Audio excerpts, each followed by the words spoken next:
When I see a woman coming broken and then she's thriving and then she's doing well, to me it's a reward. When I help someone to come out of it easily, for me it gives me hope. Hi, I'm Laura Nielsen and welcome to Hope in the Deep End. We've put together this podcast to inspire us all to keep working in areas of deprivation and poverty. We're sharing best practice, stories, outcomes and some interesting thoughts and ideas. So whether you're working in primary care, secondary care, the charity sector or any of the other myriad of roles, please listen and help us to keep each other inspired. Hi everyone, welcome to today's episode of Hope in the Deep End. I'm here with Agatha Phiri, CEO and founder of Agatha Space CIC. How are you doing today? I am very fine. Good, thank you for joining us. You're welcome. I had to come. We didn't force you. It would be great to hear just a little bit about yourself, if you could tell us kind of why you're doing what you're doing. Yeah. So like you have introduced, I work with women living with HIV. And so Agatha Space has got two strands. We've got the women's strands, which is they're living with a medical condition, they're living with HIV, and I'm there to empower them, support them, where I help them find opportunities, resources, help them with their medication and access to medical care in the hospitals and all that. Some have got language problems. They were not born in this country, so they don't really understand when the doctors are talking to them. So I'm there to help them with all that. And then we've got the community strand, because the idea is to normalize HIV conversations, because we have the history of HIV of back in the day, but a lot has changed.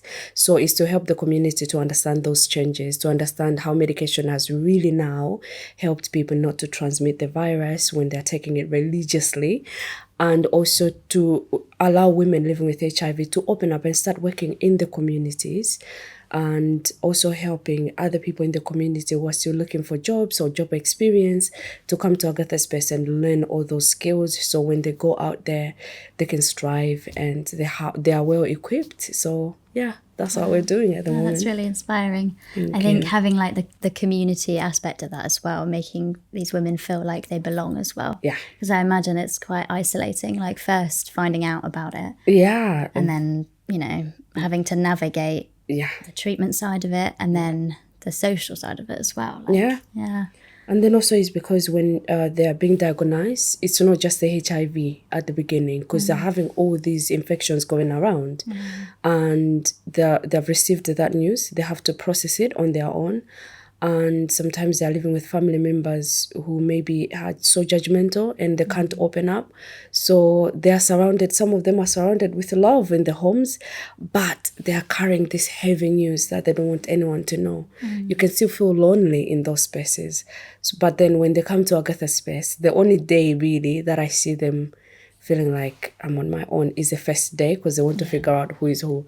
But later on, they just loosen up. I'm like, whoa. So I love that. Yeah. No, and I think, the side that empowers these women as well is so powerful. Yeah, there's a lot of empowerment and there's a lot of support within themselves as well. One could be in the hospital, not unwell, and I'll just hear the end result. Oh yeah, we went to see her, we went to her house, we cleaned, we helped her to cook food. I'm like, oh wow. So it's really a tight community where they're just there for each other. But also jobs, because some of them, they come when they're in the asylum system, and when they get given a decision, they don't know what to do. What am I going to do? They had all these dreams of England. I'm going to go to UK one day and I'll do this. They come here, they realize it's not the same. And so what I ask them is, what can you do? I want to do this, I want to do that. Like so far, we've managed to send women into IT. They've learned how to use computers. Now they're working with NHS in the hospitals. They're like, oh, I'm using those skills that you pushed towards me, and now I'm doing great. So when I see a woman coming broken and then she's thriving and then she's doing well, to me it's a reward. It's like a gift. So I feel good. It's an addiction. Just want to do it's it a good more. one to have though. Yeah. I just want that feeling to come even more. So I do it over and over because, yeah. Wow. I guess that's kind of maybe what drives you to keep doing it as well. So like, as we were discussing before the start of this episode, kind of, it can probably feel quite heavy working in a space where there's quite a lot of like hard-hitting stories from women, and when you say they come in broken, it can probably be quite hard to make them feel empowered and be happy with themselves. So is that what keeps you going through it, or what keeps you hopeful in this? The healing part of it keeps me hopeful. And then there are two, actually. One that I get is healing for myself, because anything we do at Agatha Space is a lived experience thing.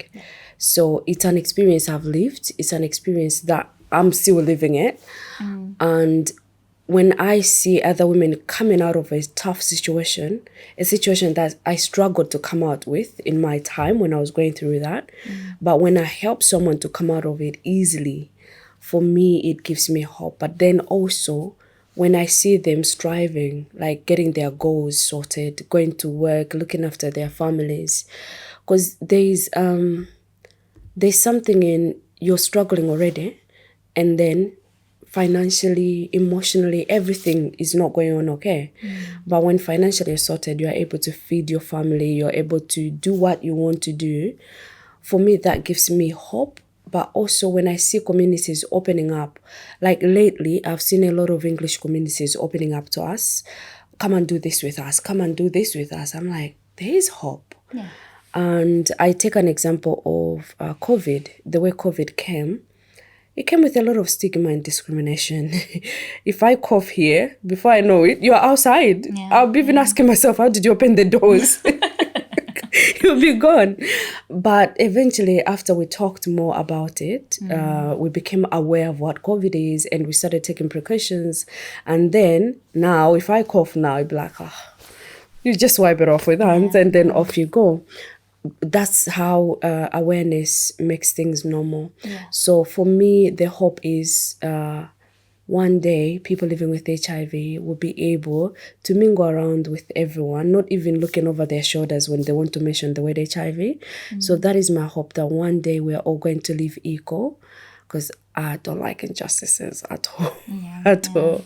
So I'm hopeful for the future. Oh, well, you're amazing at shining a light on the injustices in this world. Thank you. Absolutely. You're so inspiring. And I think, you're absolutely right. Kind of building the education around HIV will absolutely help reduce the stigma of it. Yeah. Do you find that it's quite difficult to educate people who don't necessarily know much about it? Yeah. A lot, especially in Oldham. In Oldham is hard. I've done it in Manchester. I've done in schools, in hospitals, in medical environments, like doctors, nurses, receptionists. But that door has been so closed in Oldham. And it takes time. It's something that you need to build, because a lot of people who are leading staff in the communities, they have that old version of HIV. Yeah. Now, for them to really open up and say, okay, come and sit down, but also it's taboos. In some communities, sexual health and reproduction is just something we don't want to talk about. But it's something that is happening. So I'm stuck in between pushing myself in. So anytime I find an opportunity to be within a certain community, I just start the topic. Sometimes it looks weird, like, what is she on about? We're not talking about that, but hey, this is the only chance. This is the only chance I've got. And through those small drops of, I do this, I do that, people have started slowly opening up to conversations. But then I had to sit down and look at, okay, if doors are not opening for HIV conversations in our physical communities, what if I take it online? Yeah. Because sometimes it's when people don't want to be seen in those spaces where they're talking about sexual health, HIV. So, but when you see the information online on your phone, you can close yourself in the bathroom and watch that and finish. So I started now going online to teach about HIV. What is HIV? What is transmission? How does it look like? And what does medication do? And if you are still religiously taking your medication and the doctors are still telling you, we can still detect it, what is really the problem? So I've started going deep into that online, and to be honest, it has been great, really great than I thought. So I'm like, we're on the right path. Yeah. I think especially kind of reaching audiences, like you say, that wouldn't necessarily be in those spaces if it was in person. Yeah. And kind of breaking down, there must be a lot of medical jargon that probably scares people when they're diagnosed. Yeah.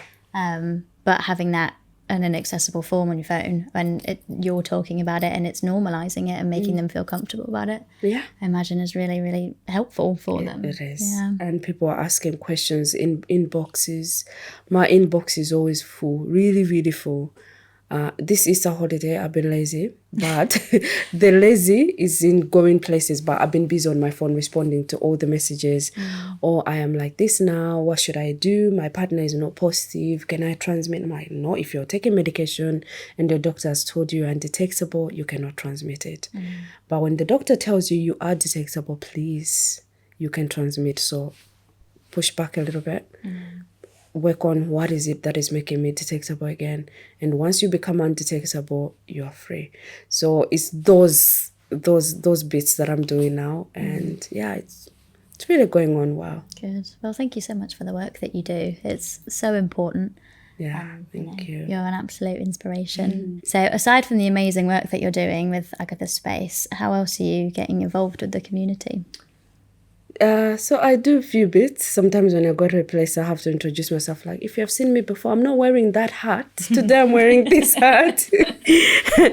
I do a lot. I do domestic abuse. I work with, I'm on a certain panel. We work with the communities who are struggling with domestic abuse or they don't want to come out of it. Like I've said, everything I do is from a lived experience. So I just want to bring change out there. And I also work with this Greater Manchester System Change. I also work with Greater Manchester. We are looking at the systemic change of the benefit system. We want people that are working so hard to be rewarded for their work. So it's Greater Manchester Living Income. And I'm also part of the Power to Prosper, looking at the systemic change or the systemic cause of poverty in the Black and Brown communities. That is from a lived experience as well. And I'm also part of the, we raise awareness for the children who have been in the homeless accommodation, especially those who are unsained, those who have disabilities. Because personally, I don't want to see any child who is homeless and they've got some mental health needs. And it's just so overwhelming for them. And being a child, to start with that foundation, it's horrible. And again, it's from a lived experience because I've lived in temporary accommodation not so long ago, a few months ago. I just came out of it. So it's something I'm passionate about. Now, I'm talking about children who are insane, children who have disabilities. But I think for me also, it's a general word of homelessness. There have to be a space somewhere where you can lie down, you can sleep. Like an example of not so long ago, I've just helped a guy, me and some other organizations helped a guy who was really homeless, was sleeping behind the civic center in a tent. And a very brave, intelligent boy who wants to be an accountant. Nothing wrong with him. He didn't break any law. The only issue was he's an immigrant. So he had to be homeless. He's got all the documents. He's allowed to stay in this country. But he slept in a tent for months and months. And we're talking about winter. And for me, anything that takes away my sleep, I'm like, no. No. If I struggle to sleep, because let's be honest, the bed is so important. Yeah, the bed is the only space like you feel like I'm on my own now. I can rest all the work, all the what I've done out there. But if those problems are hunting me in my bed, in my safe space, I'm like, no, I need to go and sort it out. So we got involved with some other organizations pushing, but I think I pushed too hard. And the good thing is he's now got a house. That's great. He's been accommodated. So that's what I live for, change. Is there any problem? Yes. How can we sort it out together? If together is not working, I'm like, okay, I've tried peace. Yeah. Let's move Time now. for problems. So yeah, it's just a lot. And I think I'm just grateful because I've got organizations like you guys who are always there, like, Agatha, let's do this. Because I've got so much energy in me. I just want to burn it out there. No, we're so fortunate that you're able to come and help us with things. Yeah. So recently when we went to Parliament and spoke to the MPs about children with neurodiverse needs in temporary accommodation, and it's safe to say that you horrified those MPs. They were absolutely shocked.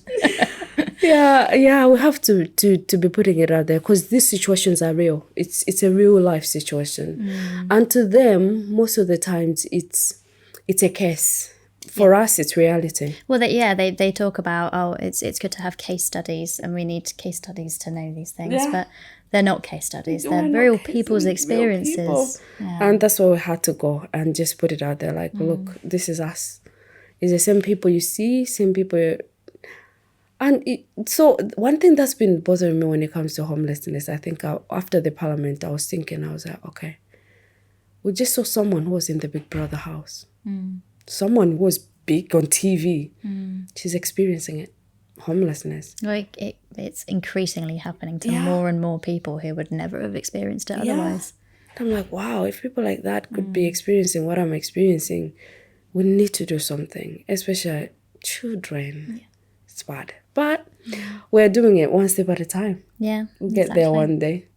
Yeah. Wow. As I say, thank you so much for being such an active part of our work as well as working so hard. I don't know how you do it all in I don't know either. I don't know. It just happens. No wonder you need to sleep. Yeah, I need to sleep. So don't come in my dreams. Just do things right. If I meet you, do things right. If it's wrong, I'll not sleep. So there we go. For the sake of Agatha's sleep, we need some change. Yes, we do. We do. Oh, thank you so much for having me. Thank you so much for coming on today, and thank you everyone for listening. See you next time.